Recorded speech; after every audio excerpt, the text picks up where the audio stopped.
I received a lady who came to try on wedding dresses. While chatting, I noticed that her diamond ring was the same as mine. She said her husband's name was Mark, an artist who only knew how to mess around with paints all day. My husband's name was also Mark, and he was also an artist. Later, when I filed for divorce, I discovered that the name on his marriage certificate was another woman's. Chapter 1. My husband doesn't come to accompany me, so I have to choose alone. I don't know which one to pick. Can you help me? The woman in front of me kept complaining about her husband as soon as she walked in, but I could hear the sweetness in her tone. But when I saw the diamond ring on her hand, the same as mine, I froze in place, feeling a chill. Wasn't this the ring Mark had specially made abroad? Could it be the same style? The reflection of the diamond ring's light stung my eyes, and my heart pounded. A woman's intuition told me it wasn't that simple. I pretended to ask casually, "Ms. Lou, what does your husband do?" "He's an artist. He spends all his time in the studio." "An artist?"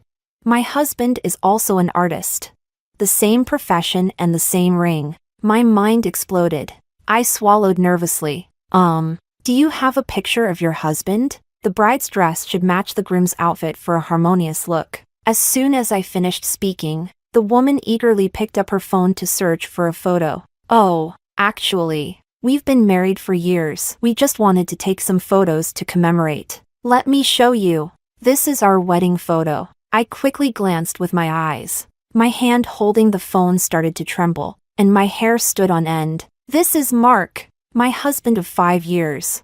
This was taken in Shangri-La, Yunnan. Our child is already 1 year old. This time, we want to go to Xinjiang for a shoot. My husband thinks it's perfect for his portraits, and our family can go together. She smiled gently, chattering about her hopes, like a naive young girl, and the little boy in the photo looked exactly like Mark. I couldn't control myself and collapsed to the ground, tears streaming down my face. "Hey, are you okay? Someone help." She fell. Chapter 2. My mind went blank. I reached out and grabbed Caroline's arm tightly, gasping for air. It turned out that Mark had betrayed me when we were dating. We've been married for 5 years, and he has a 1-year-old child with someone else. I felt like the most ridiculous person in the world. "Someone, quick! Call an ambulance. She's bleeding." A sticky, red liquid flowed from beneath me, and the intense pain in my abdomen was suffocating.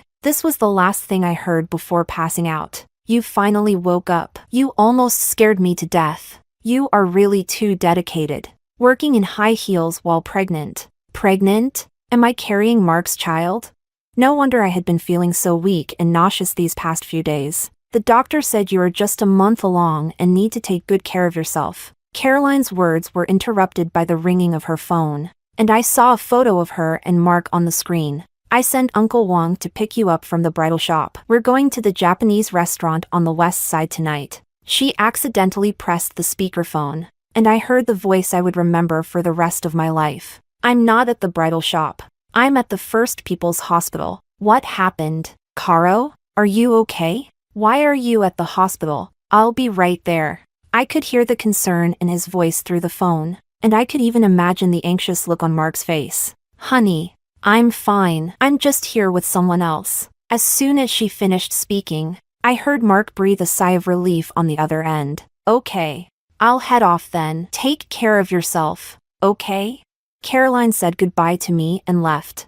I couldn't hold back anymore and started crying uncontrollably, nearly collapsing. It felt like a part of my heart was missing, the pain suffocating. That was definitely Mark's voice. I couldn't be mistaken, but I still didn't want to believe it until I saw it with my own eyes. I wouldn't give up. I followed Caroline to the underground parking lot, and after a while, a man walked up to her.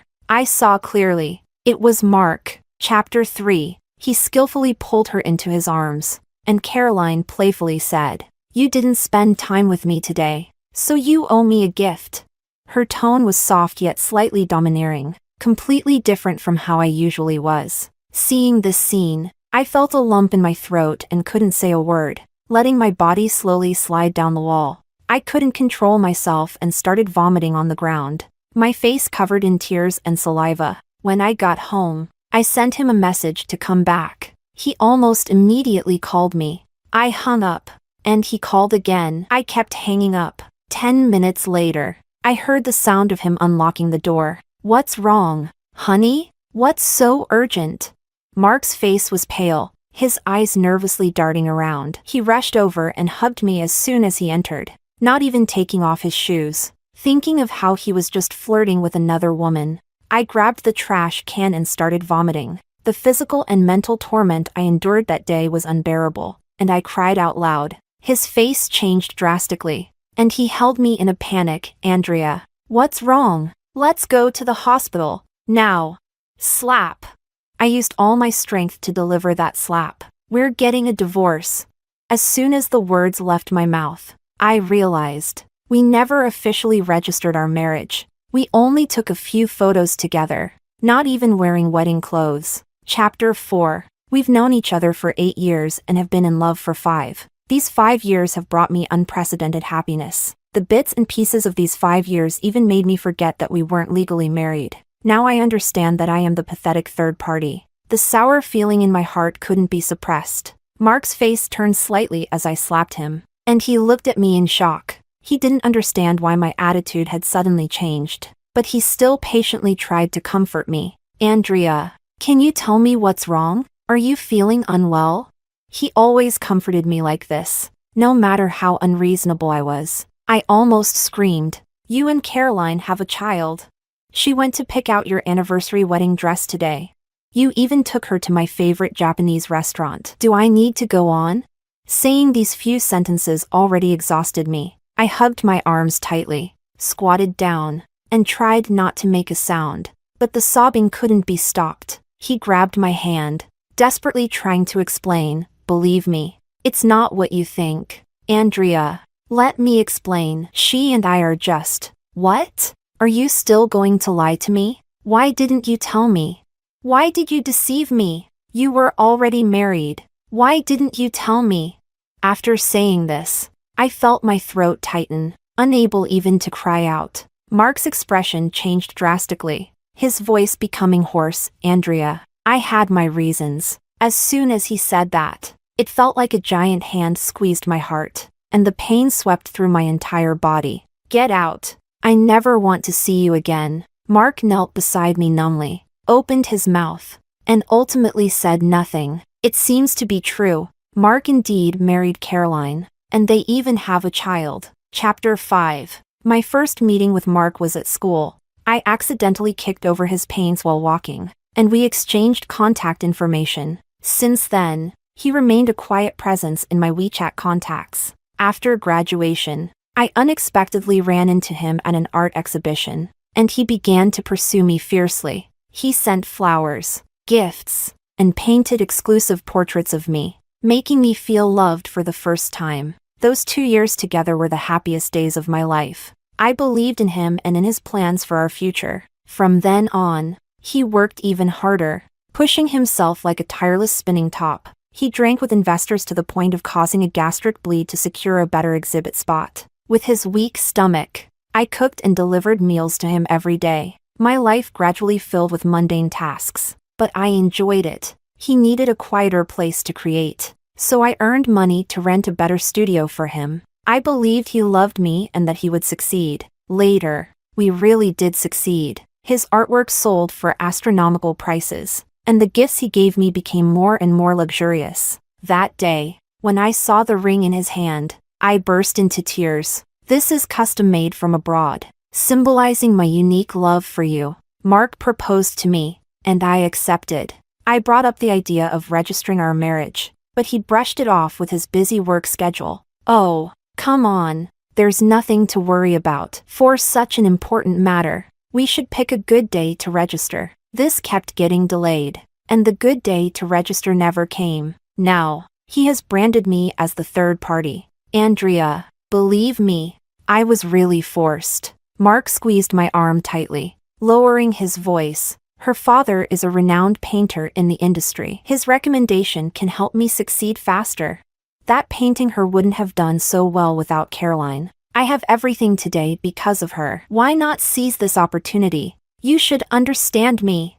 That painting her depicted the scene of Mark meeting me for the first time. I never thought Mark would use that painting as a ladder to climb higher.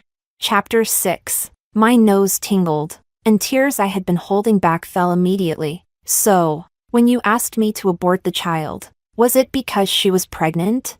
You kept delaying registering our marriage. Did you already do it with her?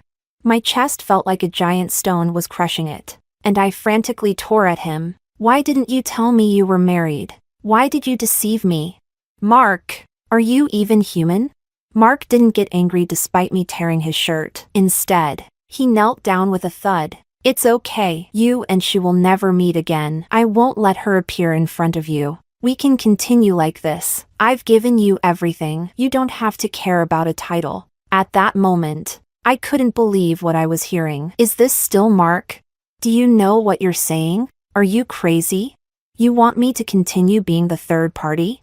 I tried to control my emotions, but it was futile. Mark opened his mouth but said nothing, clearly admitting it. At that moment, I couldn't hold on any longer. Helplessness and despair churned within me. I told Mark to get out, knowing I was emotionally unstable. He tried to calm me down before leaving. I didn't want to stay for another moment and began packing. But then I noticed the jade bracelet in the safe was missing. It was the only thing my mother left me. I called Mark, and when the call connected, it was Caroline who answered. Her voice hinted at displeasure. Who are you? Why are you calling my husband? Why is he saved as wife in his contacts?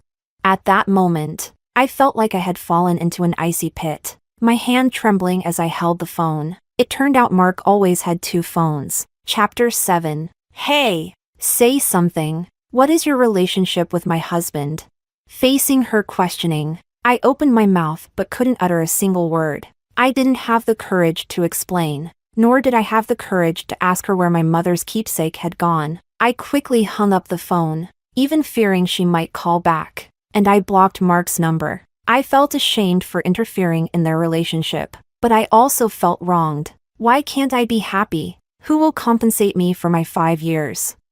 My father died in a car accident when I was young, leaving just my mother and me, but fate was cruel. After I graduated from college, my mother was diagnosed with cancer. I still remember her words before she passed away. Andrea, as long as you're safe and happy, that's all that matters to me. You and Mark should take care of each other. But now, Mark, who married me 5 years ago, has a 1-year-old son with someone else. Chapter 8. I hadn't even reached the bridal shop when I heard a commotion. A crowd had gathered at the entrance, watching the spectacle. I didn't see it coming. No wonder we've never seen her husband. I knew it! A homewrecker like her deserves to die. Stop talking. She's here. My heart sank, and I walked forward to see Caroline. Before I could react, she slapped me. She used all her strength, and I fell to the ground. My ears were ringing, and my face burned with pain. I thought you were a decent person, but you're just a whore. Daring to seduce my husband. I'll teach you a lesson today. She grabbed my hair tightly, forcing me to look at her. I knew she must be hurting too, so I tried to speak gently. Lou, calm down. Let's talk. But she had no intention of letting me go, pressing me harder to the ground. I want everyone to know. You shameless third party. What right do you have to talk to me? Caroline's sharp nails scratched my face and arms. I was beaten until I was dizzy, instinctively protecting my stomach. Finally, people around us feared for my life and called the police, bringing an end to the incident. You know she's pregnant and still hit her. That's attempted murder. You know. Caroline pointed at me and cursed. A bastard born of a homewrecker. So what if she dies? She deserves it for being a third party. My clothes were torn, barely hanging on my body. I'm not a third party. I'm a victim too. I didn't know he was married. We've been married for 5 years, and I didn't know he had a wife. Hearing this, the police were stunned, their mouths agape, fearing they wouldn't believe me. I opened my phone's photo album to show them. These are our wedding photos, and photos from the banquet. I'm sorry. Lou, I called that day just to get my mother's bracelet back, not to pester him. I couldn't suppress the sour emotion in my heart any longer and spoke softly. This is the only thing my mother left me. I hope you can." Just as Caroline was about to speak, Mark suddenly arrived. Chapter 9. Caro, are you hurt? As soon as he walked in, he held Caroline in his arms, not sparing me a glance. "I'm fine. It's just that it's good that you're okay. I'll take you home." Mark interrupted her, his eyes finally landing on me. "I'm sorry for my wife's behavior today. My assistant will contact you regarding compensation." With that, he turned and left with Caroline without looking back. I collapsed to the ground, no longer expecting anything from him. My heart was completely shattered. After this farce, Mark sent me many messages from a different number. "I can only do this. Andrea, you have to understand my difficulties. Give me some more time. I will handle everything. Wait for me." But I didn't reply to any of them. I would no longer expect anything from him. I even thought this child might be a mistake. Chapter 10. In the following days, Mark didn't contact me, and I found peace. But online, it was a different story. Renowned painter Mark announces his relationship topped the trending searches. Everyone praised him and Caroline as a perfect match, and I became the target of various attacks from netizens. Someone uploaded the video of me and Caroline fighting in front of the bridal shop. My Weibo was flooded with messages from Mark's fans and righteous bystanders. "Does this homewrecker still have the face to live? Stop pestering Mark, will you? Do you think you're worth even a strand of Caro's hair?" I didn't care about these negative comments, thinking the hype would soon die down, but I didn't expect that when I had the abortion. Some netizens secretly took photos and uploaded them online. Mark's mistress went to get an abortion, along with high-definition photos of my face. Now, wherever I go, people recognize me. They claim they don't do business with homewreckers, and I can't even find a hotel to stay in. This has already affected my normal life. I have to do something. Chapter 11. Why did you abort our child? Come back. I still love you. I will divorce Caroline soon. Mark continued to persistently persuade me to return. But seeing these messages only made me feel disgusted. Soon it was the opening day of Mark's new art exhibition, attended by journalists and fans. He was chatting with the reporters when I threw the photos I had pre-printed into the air. He hid the fact that he has a wife and deceived me for 8 years. "I'm not a homewrecker. I'm a victim. He should pay for my child's life." The moment Mark saw me, he hurriedly called for security. But the exhibition was packed tightly with reporters and fans. I held a megaphone, voicing the injustice I had faced. When I found out Mark had a wife, I was ready to leave. But Mark kept entangling me. Hearing this, everyone was stunned. Mark's face immediately changed as he shouted at me, "Stop spouting nonsense here. Security. Get this woman out of here." I anticipated this reaction and took out the printed chat records. Fans and reporters on site frantically took photos and discussed. The homewrecker turned victim? He even persuaded her to keep the child. Doesn't Mark have a wife and a child? Now he wants to ditch his wife after becoming successful? Look, there's Caroline. She looks livid. Tears streamed down my face as I faced the cameras. I'm innocent. I hope Mark can show mercy and give me a way out. Chapter 12. This incident quickly topped the trending searches, and netizens' attitudes reversed completely. Mark is such a scumbag, wants both this and that. I'm only interested in Caroline's thoughts. Will she still protect Mark? The issue rapidly gained widespread attention, eventually ending with Caroline and Mark publicly apologizing. I found a former friend of my mother and went to Paris, temporarily settling in her bridal shop. Andrea, long time no see. Are you back to continue studying design? Since you're here at Aunt Lynn's, I'll arrange everything for you. Back then, I willingly worked as a shop assistant in a bridal shop for Mark. But now it's different. I should fulfill my own dreams. Aunt Lynn took me to the room she had prepared, and I immediately started settling in. Just as I was about to take a break, I received a call from Mark. He sounded anxious. Andrea, I've divorced. We can be together again. Where have you gone? I can't find you anywhere. Don't you want to be with me again? Looking out at the fresh scenery, I replied calmly, no, I don't. I suddenly remembered when I first got together with Mark. I told him my dream was to wear a wedding dress I designed myself. He readily agreed back then. But when he proposed, we only took a few simple photos together. I never had the wedding that was meant for me. I should have realized then that he didn't love me as much as I thought he did. Mark, let's end this. His voice brought me back to reality. Andrea, how can you be so heartless? I've been working so hard, always trying to find a way. Now you tell me you want to give up? Do our 5 years of marriage mean nothing to you? Mark, don't you think your words are ridiculous? When did we have a marriage? When you lied to me, did you ever think of this day? Stop bothering me. Chapter 13. In the next few days, Mark didn't call again, and I finally had some peace. Every day I followed a routine, going back and forth between the bridal shop and home. Ding ding, a customer entered the shop, a man in a black leather jacket, about 6 feet 3 inches tall, with a clean buzz cut. Hello, can I help you with anything? Suits or casual wear? I quickly went to greet the customer. The manager will be back soon. You can. Just then, Aunt Lynn walked in, interrupting me. Andrea, this is my son Gabriel. Don't you remember? You used to always avoid him, never wanted to play with him, and he'd just cry. Gabriel, unbothered by the embarrassing story, extended his hand to me. Hello, Andrea. I'm Gabriel. I smiled and nodded at him. Hello. Through our conversation, I learned that he also studied fashion design and was my junior. Perfect. The new season's designs for the shop will be done by you too. Do your best. Soon, we were busy, with him handling the design sketches and me taking care of procurement and pattern making. Our relationship grew closer, and we became inseparable. One day after work, he stood at the shop door and asked me, Andrea, how long will you stay here? I don't know. If I find a new job, then I might. I didn't finish because I saw Mark behind Gabriel. No wonder you didn't answer my calls. You found a new lover so quickly? Mark's face was dark, and he walked straight toward me. I immediately stepped in front of Gabriel. What nonsense are you talking about?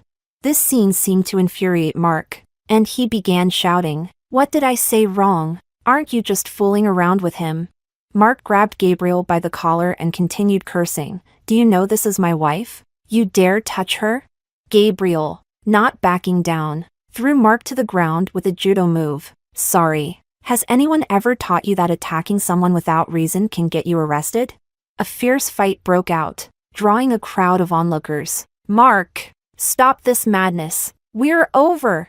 My pent-up anger exploded in an instant. Chapter 14. Ignoring Mark's pleading eyes, I took Gabriel back to the clothing store to bandage his wounds. I'm sorry you got hurt for no reason. Is he really your husband? Gabriel asked with a skeptical smile. What? You don't believe me? That's not what I mean. If he really is your husband, you need to divorce him. He clearly has violent tendencies. I found Gabriel's puffed-up cheeks adorable and couldn't help teasing him. Divorce him and let you take his place? Gabriel's face turned red. I didn't mean that. Don't. He's not my husband. I interrupted him. I was with him, but he deceived me. He lied to me for 5 years. Already married to another woman and even had a son. Gabriel looked thunderstruck. Then why were you still with him? I wasn't. I broke up with him long ago, but he kept pestering me. After treating Gabriel's wounds, I sent him home. I needed to have a talk with Mark. As soon as Mark saw me, he hurriedly hugged me. I've filed for divorce from Caroline. Come back, and we'll register our marriage immediately. I'll give you the grandest wedding. I'll give you everything you want. Please forgive me. Mark's eyes were dark and his chin covered in stubble, looking nothing like his usual self. Who are you putting on this act for? We can't go back to how things were. Don't waste your efforts. I broke free from his embrace, but he grabbed my hand tightly. I'll do anything if you come back with me. I truly know I was wrong. Please, forgive me. Looking at Mark's reddened eyes, I spoke calmly. Mark, you should have anticipated this day the moment you deceived me. I've always wanted to ask, do you regret it? Andrea, I regret it. I truly know I was wrong. I still love you. I can't live without you. No, you only love yourself. And it's the same with Caroline. Both of us were unlucky to meet you. If you had any love for me or for Caroline, You wouldn't have done this in the first place. I truly regretted it. Regretted meeting Mark. And regretted loving him. But fortunately, I still have a chance to leave. Chapter 15. I thought my harsh words would drive Mark away. But to my surprise, he rented the house opposite mine and moved in. In the following days, he left breakfast at my door every morning and insisted on driving me to and from work. As if that could make up for his wrongdoings, though I ignored him every time. He seemed to enjoy it. Gabriel and I were busy with the new clothing line, often eating together. Every time Mark saw us, he'd storm into the shop angrily demanding answers. Usually, he and Gabriel would exchange a few words before Mark tried to get physical. But each time he did, I threatened to call the police, which eventually made him more restrained. One day, when I came home, I saw flowers and candles all over the entrance, and Mark standing in the middle of the road in a suit. I just want a chance to apologize properly. Andrea, I hope you can forgive me. Saying this, he knelt down and picked up a rose. If you are willing, we can still be like before. Travel together, cuddle on the couch watching TV. Those times were indeed wonderful, but that was in the past, wasn't it? If those beautiful dreams were built on lies and deceit, I would rather not have them. I interrupted him. I'm not willing. Stop doing these ridiculous things. I will never forgive you. Now, when I see you and everything you do, I only feel disgust. Mark's face turned pale, and he knelt on the ground, speechless. But I no longer wanted to watch this farce, so I turned and closed the door. A few days later, Mark knocked on the door, holding a suitcase, saying he was leaving. You don't need to tell me. It's your own business. I was about to close the door, but he blocked it. Andrea, is there really no chance for us? I didn't speak, just stared at him coldly. Wait for me. I'll come back for you. I won't give up.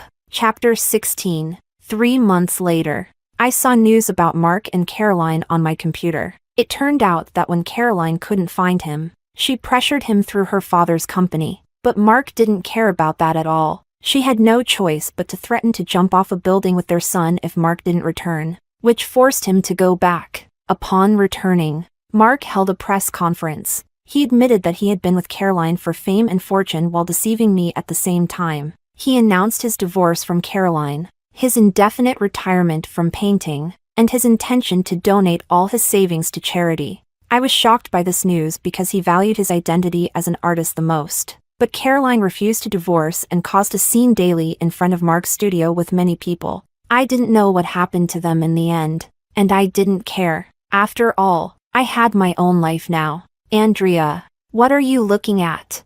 I closed my laptop and looked up to see Gabriel nervously standing in front of me, holding a bouquet of flowers. Oh, what's the big occasion today? What are you planning to do? I smiled at him, pretending not to know anything. Gabriel blushed and confessed everything to me, saying he studied fashion design because of me. You had Mark by your side back then, but now you have me. I loved you before Mark did. I will make you happy. I hope you can give me a chance. This is a wedding dress I designed for you. I hope you like it. Following his gaze, I looked over. Under the spotlight, the crystals on the skirt of the wedding dress reflected dazzling lights, like a work of art. I've waited a long time for this chance. I really like it. Tears welled up in my eyes as I looked at him. Before Gabriel could finish speaking, I stood on tiptoe and kissed him. I do too. Mark's perspective, extra. Andrea left, taking nothing with her and even leaving behind the wedding ring. I was scared because Andrea had never treated me like this before. We had argued before, but she had never left without a word. This time, I really messed up. I truly hurt Andrea, and I had to find her and make things right. I hurriedly packed my luggage, but Caroline found out, and we had a big fight. Are you going to find that homewrecker? I immediately retorted, she is not a homewrecker. Don't talk about her like that. I was with you because I wanted to sell my paintings and make money, but the only person I love is Andrea. Caroline laughed mockingly. I was so stupid to think you loved me. Someone as cruel as you will never be loved by anyone. How hypocritical you are. You love her? If you loved her, would you treat her like this? You are ridiculous. Do you remember how you were back then? You were destitute, couldn't even afford food, and she was the only one willing to be with you. But what about you? I didn't want to listen to this lunatic anymore, so I slammed the door and left. I went to Paris again. I tried to find Andrea many times, but she refused to see me. But I believed that if I was sincere enough, Andrea would forgive me. Until the day I saw Gabriel proposing to her in the clothing store. I wanted to say something, but I held back, fearing I would make things worse. I heard Gabriel say, "I loved you before Mark did. I will make you happy. I hope you can give me a chance." Hearing this, I was stunned and recalled the scene when I proposed to Andrea. "Mark, will you be good to me forever?" "Of course, I will be good to you forever. I really regret it. If only I hadn't been blinded by profit back then. If only I hadn't been with Caroline. If only." But there are no ifs. Everything was because of me. I don't think I'll ever forgive myself.